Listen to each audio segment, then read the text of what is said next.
The step number 2 is to assess and estimate the risk exposures. How do you understand this step? What action does it imply for you? What does risk exposure mean? Again, at this point, I suggest you to stop the video and try to elaborate the answer by yourself. Use your common sense and get feeling like a real risk manager. It is always a good idea to start from ensuring that all terms are clearly understood. We would constantly refer to risk exposure, and when we do, we mean the following: a quantified loss potential of business. Risk exposure is equivalent to expected value of loss. Expected value is from statistics and probability analysis. Now we are ready to move further. Risk assessment and analysis is a nebulous process. Unless one has studied the risk and the math that goes along with it, one may not know where to start when it's told that a risk analysis must be performed. The risk assessment can be classified in many ways. However, the most important division is on two types: qualitative and quantitative risk assessment. The most obvious difference between these two risk analysis techniques is their approach to the process, as it follows from names.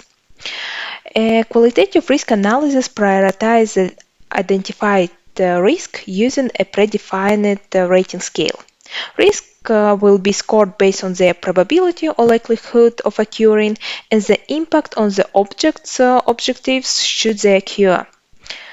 Probability or likelihood is commonly ranked on 1 to 5 scale, with 5 being almost certain that event would occur. The impact scale is organizationally defined, for example, again a 1 to 5 scale, with 5 being the highest impact on objectives, such as budget, schedule, or quality. Results of this assessment are then recorded in a risk assessment matrix, or so-called risk heat map, in order to communicate outstanding hazard to stakeholders. So, for example, if some event is supposed to lead to a moderate consequences with moderate possibility, likelihood of 3, then the risk level to be assigned is high. Or another example is the risk of pandemic. In case risk realizes, as it already has happened, the consequences are major and likelihood is rare. That's why the risk of pandemic is moderate. I suppose that right now some of you disagree with my assessment of pandemic's consequences. Maybe you believe it should be moderate or otherwise catastrophic. Your beliefs depend on your experience, knowledge, intuition, and many other factors. And none of them can be called wrong, since the idea of qualitative risk assessment is a subjective assessment based on professional judgment of risk manager. And the result of such assessment can significantly vary from one expert to another, making such assessment not informative. Before we move further, try to think and name other pitfalls of qualitative approach. By the way, the presented risk heat map is one of the risk management tools. We would refer to it when we reach section of House, which is about risk management tools. As for now, we can conclude the following. A qualitative risk analysis is subjective in nature, and input data is professional judgment and output is a ranking of risk from low to extreme. Now let's explore what is a quantitative assessment.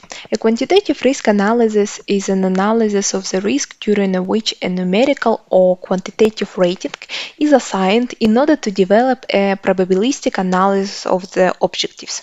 It assigns numerical values to risks based on quantifiable data such as costs, logistics, completion time, staff sick days, and so on.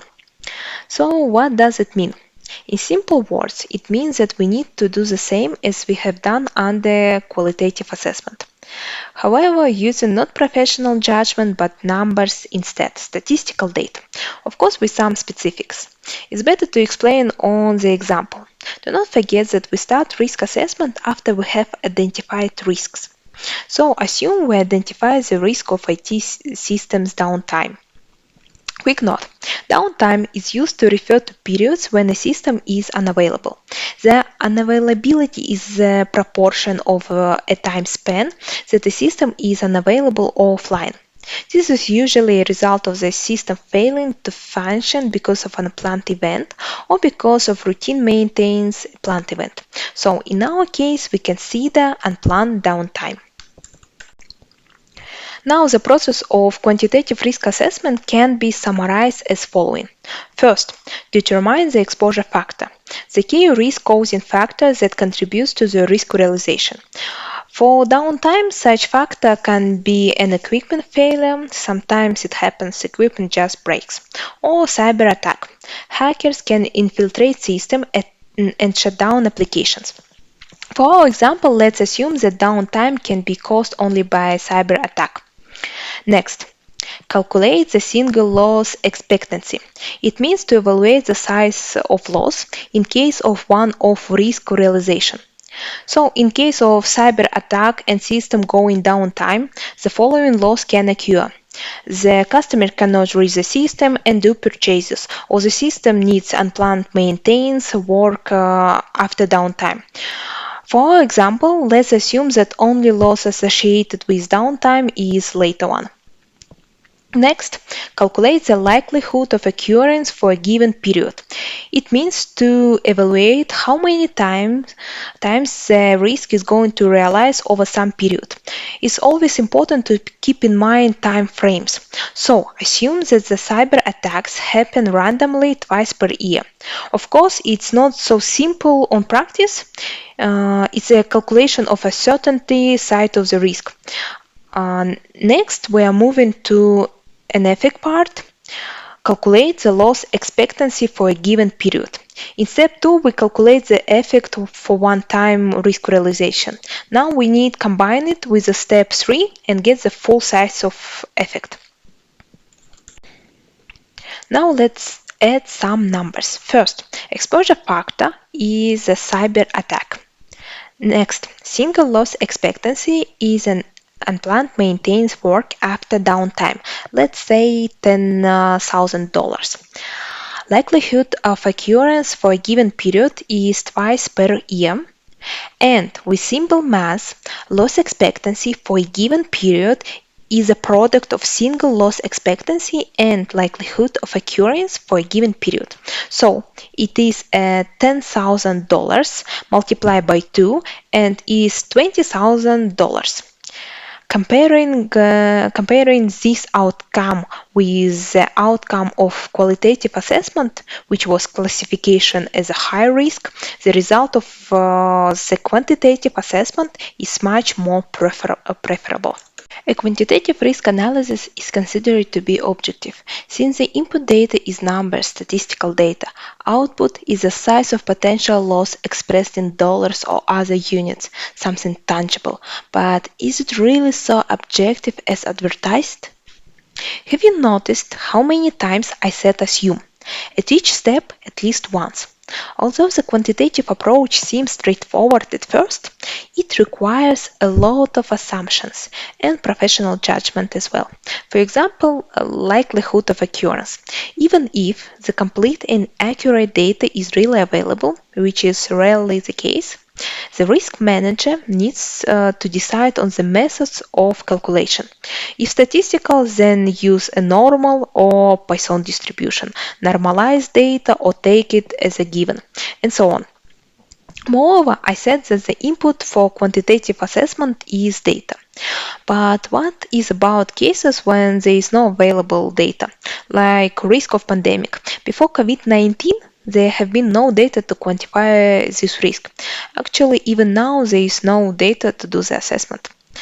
The data available is not relevant since the world is much more prepared for the next time and there may be no such consequences as with COVID-19. We can only guess how it's going to be next time. The quantitative risk assessment can be done in two ways, based on statistical data and based on professional judgment. In the former case, the assessment takes place in terms of some quantitative indicator. The probability and possible damage are assessed based on the statistic accumulated by the company or publicly available one. And in the later case, the assessment also takes place in terms of some quantitative indicator. The likelihood and possible damage are assessed expertly, but taking into account the available statistical data, which are fragmentary and which are not enough to conduct a full-fledged quantitative assessment. To sum up, a quantitative risk analysis is subjective as well. Input data is both numbers, statistical data, and professional judgment. Output is a size of potential loss expressed in dollars or other units. Then what is the difference between those two? The quantitative approach is used when the risk should and can be quantified. The methods can be simulation modeling, scenario analysis, expert assessment of losses. The qualitative approach is used when it's impossible or unpractical to quantify the risk. The method is an expert assessment of quality characteristics. But how to decide which method to use?